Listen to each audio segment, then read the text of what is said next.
A major development surrounding Hillary Clinton's use of private emails at the State Department. And it is now playing out in a federal court. A judge has reopened an open records case, agreeing to a joint request. This is very interesting because the request to this judge came from the State Department and also from Judicial Watch, two organizations that have been on the opposite sides of a lot of these issues. But now they're working together in a sense.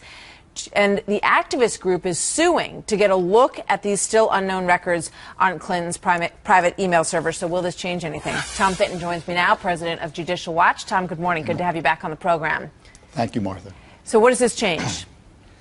Well, it's an extraordinary development. I'm not aware of a FOIA lawsuit, a Freedom of Information Act lawsuit, ever being reopened. And we shut the lawsuit down only after the State Department told us they looked at Hillary Clinton's records and didn't find anything. And we were asking in this case specifically about that, remember that ad that Obama and Mrs. Clinton ran in Pakistan after the Benghazi attack, apologizing and attacking that internet video. Were you able to find that ad?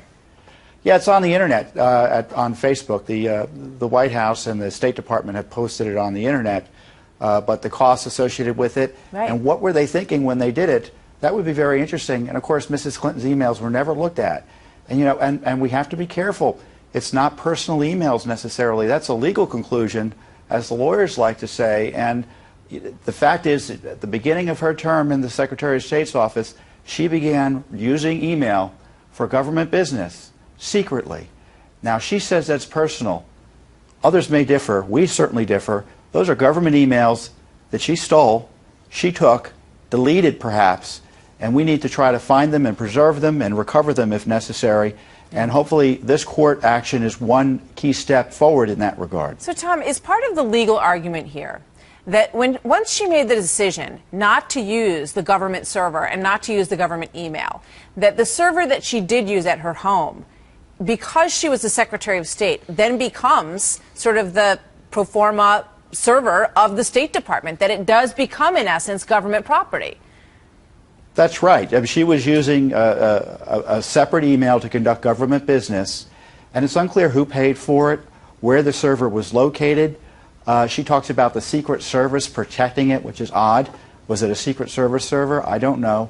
But there are a lot of unanswered questions, and the State Department here stood down. They said, well, there's newly discovered evidence, and they didn't want to get in the way of our asking to reopen the case.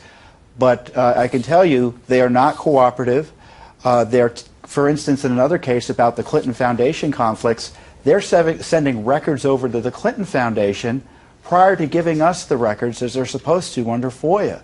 So they're not only refusing to look into Hillary Clinton's emails that have been deleted and where else they might be, but they're sending records over to that foundation and cooperating with it. So the State Department's part of the conspiracy in some respects, and this was kind of a, you know, don't step on us type of legal move, but we're going to be asking the court to get these emails recovered and get the Justice Department lawyers and the State Department to finally own up to this cover-up and end it. Yeah. So what do you think is going to happen? I mean, the Clintons have successfully been able to avoid turning this over to anybody. They say they wiped the server clean. There's nothing on there but personal emails. And as far as they're concerned, that's end of story. So what's the next legal move in getting that server? Well, we have to get Mrs. Clinton on record with the courts. We need discovery, hopefully, from one of the courts that we're now before. And can she be compelled to do that? Yes, she can be brought in and put under oath by a federal court judge, or her representatives may have to come in and talk about what happened with the server. Certainly the State Department might have to explain itself under oath. We filed 8 lawsuits in the last 2 weeks, 7 of which occurred last week. 6 in one day, Martha, trying to get at these emails. We have 18 other lawsuits out there that have been impacted by this email scandal. One of the courts who's been messed with by this fraud, remember, they told many federal court judges, we looked for records and couldn't find any. And they withheld, and they knew they had the Clinton records they weren't looking at. They didn't tell Judicial Watch or the courts. And they're lucky the court just ordered what he did the other day, because it was really charitable in light of the misconduct. We'll see if this judge gets anywhere in tracking them down. Tom, thanks very much.